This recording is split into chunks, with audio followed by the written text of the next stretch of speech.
L'infirmière de garde nocturne venait de recevoir une gifle incompréhensible qui la fit chanceler. Quand elle se releva, la main sur sa joue endolorie, elle scruta les alentours, mais ne vit personne dans le couloir désert. La marque cuisante sur son visage lui confirmait qu'elle n'avait pas rêvé, même si elle espérait encore qu'il s'agissait d'une mauvaise plaisanterie de ses collègues.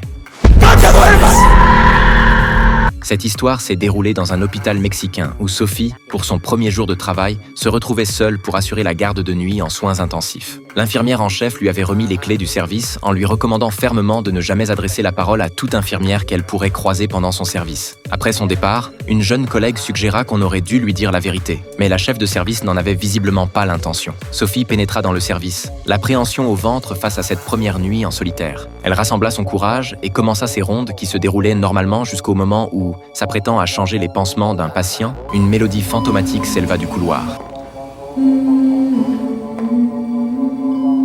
Elle sortit vérifier mais ne trouva que le vide et le silence. Se persuadant d'avoir mal entendu, elle retourna dans la chambre mais renversa maladroitement un flacon qui tacha sa blouse. Au vestiaire, elle découvrit avec stupeur que son casier était déjà ouvert. C'est alors que résonnèrent dans le couloir des claquements de talons hauts tandis qu'une silhouette se dessinait derrière la vitre dépolie. Sophie tenta un salut qui resta sans réponse. Elle s'aventura dans le couloir, toujours désert, mais à peine retournée au vestiaire, les pas reprirent.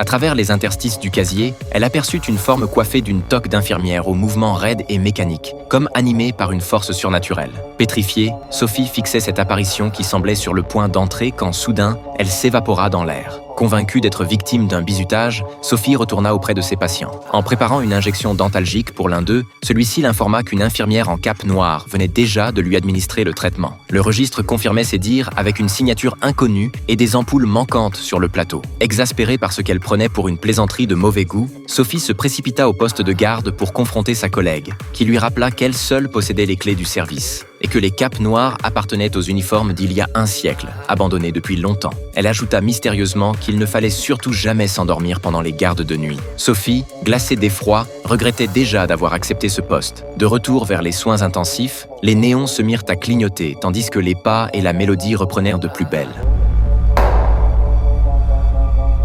Une ombre inquiétante émergea lentement du tournant du couloir et Sophie, rassemblant ce qui lui restait de courage, s'avança pour découvrir enfin qui se cachait derrière ces manifestations troublantes.